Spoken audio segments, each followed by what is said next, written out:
Welcome guys, welcome to Uttarakhand classes. आज हम जून 2021 के कुछ महत्वपूर्ण उत्तराखंड करंट अफेयर्स पर चर्चा करने वाले हैं।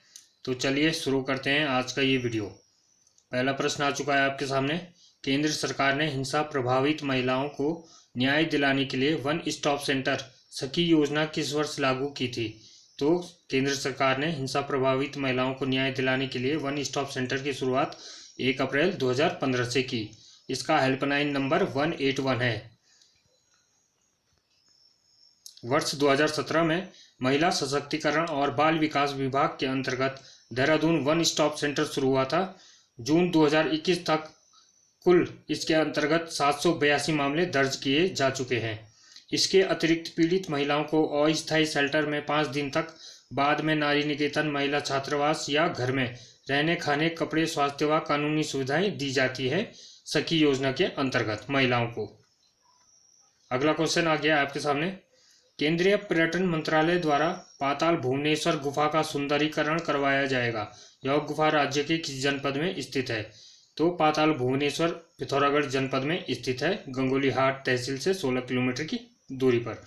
पिथौरागढ़ जनपद के जयंती मंदिर में रोपवे तथा पौराणिक सूर्य मंदिर व मलयनाथ मंदिर में भी सुंदरीकरण का कार्य किया जाएगा। तो क्वेश्चन यहाँ से बनेगा, सूर्य मंदिर और मलयनाथ मंदिर किस जनपद में स्थित हैं? तो आपका आंसर होगा पिथौरागढ़ जनपद में। पाताल भुवनेश्वर गुफा समुद्र तल से 1350 मीटर की ऊंचाई पर स्थित है। मान्यता है कि इस गुफा की खोज त्रेता युग में राजा ऋतुपर्णा ने, द्वापर में पांडवों ने और कलयुग में आदिगुरु शंकराचार्य ने की थी। इस मंदिर के 4 द्वार हैं, रण द्वार, पाप द्वार, धर्म द्वार और मोक्ष द्वार। चलते हैं तीसरे प्रश्न की ओर। भारतीय समुद्री विश्वविद्यालय विशाखापट्टनम के हाइड्रो पावर सिमुलेशन प्रयोगशाला HSL ने किस संस्थान के साथ मिलकर समुद्री परिवहन में आने वाले ईंधन की लागत व उत्सर्जित कार्बन की मात्रा को कम करने में कामयाबी हासिल की है? तो IIT रुड़की ने HSL के साथ मिलकर समुद्री परिवहन में आने वाले ईंधन की लागत और उत्सर्जित कार्बन की मात्रा को कम करने में कामयाबी हासिल की। इनके संयुक्त प्रयोगों से टग बोट्स में समुद्री जहाजों तक सामान ढोने वाले लगने वाले ईंधन में 29% की बचत देखी गई है। टग बोट्स में बिजली की गति को एडजस्ट करने के लिए state machine control algorithm, machine को एक स्टेट से दूसरे स्टेट ले जाने के लिए इनिशियल स्टेट व कुछ इनपुट्स के रिस्पॉन्स की मदद ली जाती है, का प्रयोग किया गया था। यह शोध पतन पोत परिवहन और जलमार्ग मंत्रालय, भारत सरकार की ओर से वित्त पोषित थी। तत्कालीन लेफ्टिनेंट गवर्नर जेम्स थॉमसन द्वारा कॉलेज और सिविल इंजीनियरिंग स्थापित किया गया था। 1949 में इसे विश्वविद्यालय का दर्जा दिया गया और 21 सितंबर 2001 को यह देश का 7वां IIT बन गया, जिसे रुड़की IIT के नाम से जाना जाता है। यह एशिया का सबसे पुराना तकनीकी संस्थान है।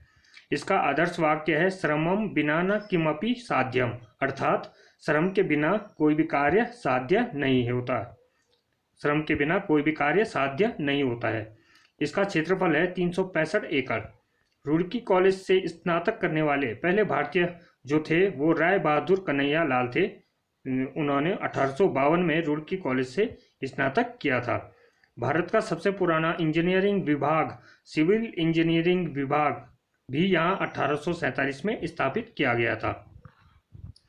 1878 में सहारनपुर के पेपर प्रौद्योगिकी संस्थान, जो कि 25 एकड़ में फैला हुआ है, तत्कालीन रुड़की विश्वविद्यालय में मिला दिया गया था और बाद में जुलाई 1992 में इसे कागज प्रौद्योगिकी विभाग कर दिया गया।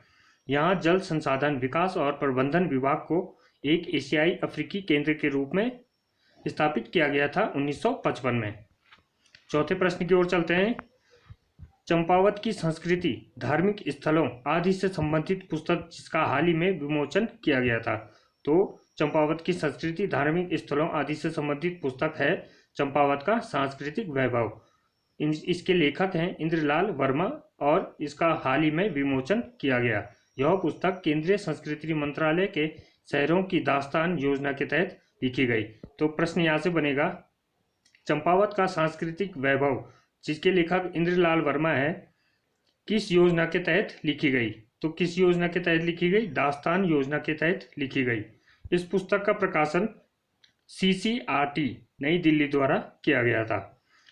उत्तरांचल नेपाल सीमा से, इस पुस्तक के लेखक हैं डॉक्टर गिरिधर सिंह नेगी। चलते हैं अगले प्रश्न की ओर, जो कि 5वां प्रश्न है। चमोली के रैणी क्षेत्र ऋषि गंगा कैचमेंट मानसून के दौरान भूस्खलन के खतरे को देखते हुए हाल ही में किस संस्था द्वारा सर्वे किया गया था? तो भारतीय भूवैज्ञानिक सर्वेक्षण द्वारा GSI की स्थापना 1851 में हुई और इसका मुख्यालय कोलकाता में है।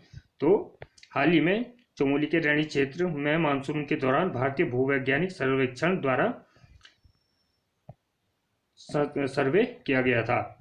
इसका मुख्यालय कोलकाता में है। इसका मुख्य कार्य है राष्ट्रीय भूवैज्ञानिक सूचना व खनिज संसाधन मूल्यांकन और आधुनिकीकरण संबंधी कार्य करना।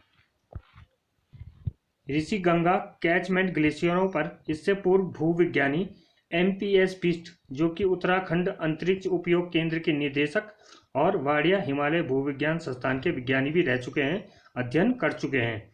यहाँ के ग्लेशियर चंगबंग, बर्धारतोली, उत्तरी व दक्षिणी नंदा देवी, रामणी, दक्षिणी ऋषिबैंक, त्रिशूल व रौथी क्षेत्रफल 243.07 वर्ग किलोमीटर 5 से 30 मीटर प्रति वर्ष की दर से पीछे खिसक रहे हैं। अब जानते हैं रैणी गांव के बारे में।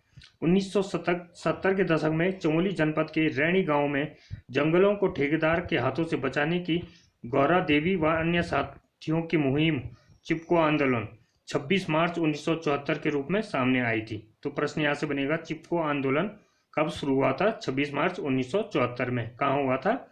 चमोली जनपद में। किसने शुरू किया था? गौरा देवी ने।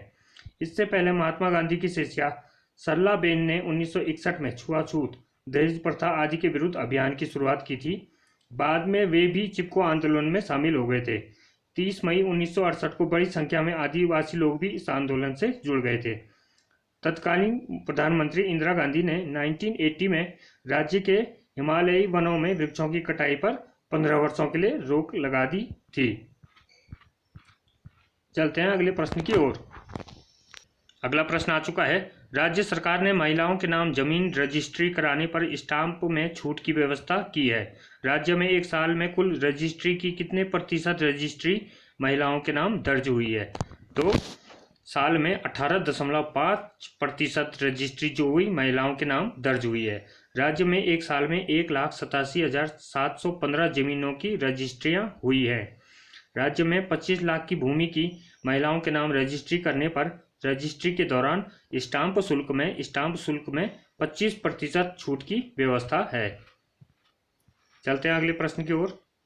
4 धाम यात्रा और हेमकुंड साहिब यात्रा पर जाने वालों के लिए ऑनलाइन ट्रिप कार्ड लेना अनिवार्य होगा। यह कार्ड किस पोर्टल पर जारी किया जाएगा? तो यह कार्ड ग्रीन कार्ड पोर्टल पर NIC की मदद से जारी किया जाएगा। प्राइवेट वाहनों से यूजर चार्ज के रूप में एंट्री सेस को 20 रुपये से बढ़ाकर 50 रुपये कर दिया गया है। वाहनों पर मोटर वाहन अधिनियम के तहत हाई सिक्योरिटी नंबर प्लेट लगाना अनिवार्य किया गया है। ग्रीन कार्ड वाहन के दस्तावेज, फिटनेस आदि की जांच कर यह कार्ड RTO और ARTO द्वारा दिया जाता है। तो ग्रीन कार्ड किसके द्वारा दिया जाता है? RTO और ARTO द्वारा दिया जाता है।